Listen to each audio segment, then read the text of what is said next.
Hello friends, आज हम करने जा रहे हैं एसटेट की तैयारी के लिए जो एसएस जिनका सेट नंबर का सब्जेक्ट एसएस है उसकी तैयारी। तो उसके लिए दोस्तों ये मेरे हैंड रिटन नोट्स हैं जो मैंने खुद से तैयार किए हैं बगैर किसी कोचिंग सहायता के।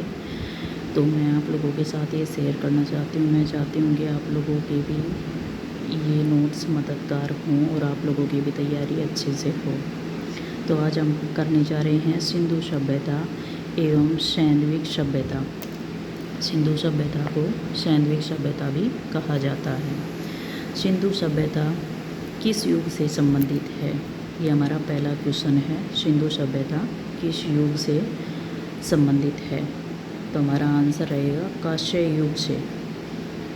दूसरा क्वेश्चन है हमारा, हड़प्पा सभ्यता की खोज किस वर्ष हुई?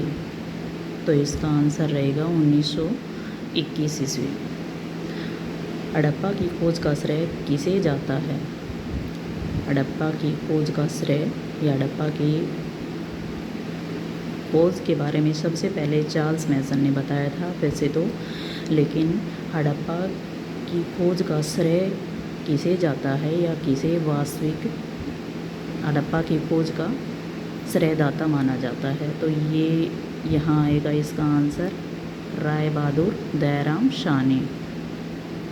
दयाराम साहनी का सहायक किसे माना जाता है? दयाराम साहनी के जो सहायक थे जिन्होंने हड़प्पा सभ्यता की खोज में दयाराम साहनी की सहायता की तो वो थे माधव वत्स। हड़प्पा सभ्यता का काल 2500 ईस्वी पूर्व से 1500 ईस्वी पूर्व माना जाता है। C14 के आधार पर हड़प्पा सभ्यता का काल अवधि कब तक मानी जाती है? तो ये मानी जाती है 2350 से 1750। C14 का पूरा नाम क्या है? रेडियो कार्बन परीक्षण। C14 का जो पूरा नाम है वो है रेडियो कार्बन परीक्षण। हड़प्पा सभ्यता का प्राचीन नाम क्या है? हड़प्पा सभ्यता को सिंधु घाटी की सभ्यता या सैंधव सभ्यता के नाम से भी जाना जाता है।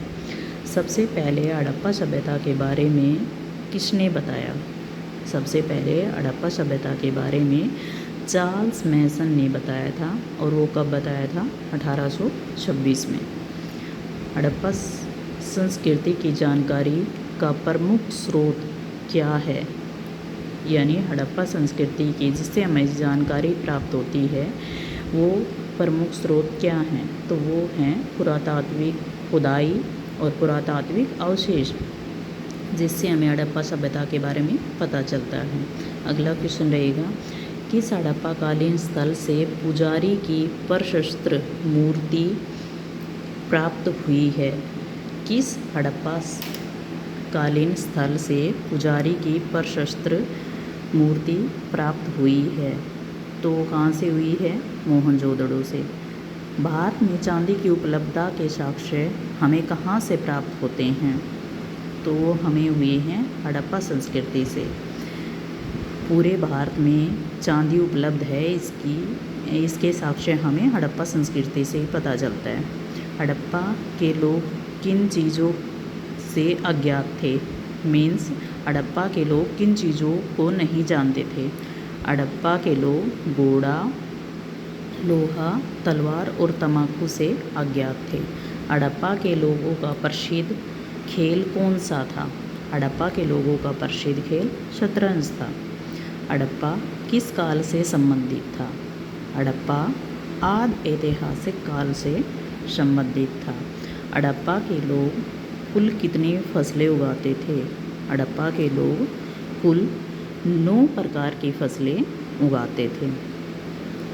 हड़प्पा संस्कृति का व्यापार किस प्रणाली पर आधारित था? हड़प्पा संस्कृति का व्यापार वस्तुतः वस्तु विनिमय की प्रणाली पर आधारित था। हड़प्पा अपनी किस विशेषता के कारण प्रसिद्ध थे? तो हड़प्पा अपनी नगरीय सभ्यता के कारण प्रसिद्ध थी। यह नगरीय विशेषता के कारण प्रसिद्ध थी। हड़प्पा में मोहरें किस आकार की थी? तो हड़प्पा में मोहरें थी वो आयताकार आकार की थी।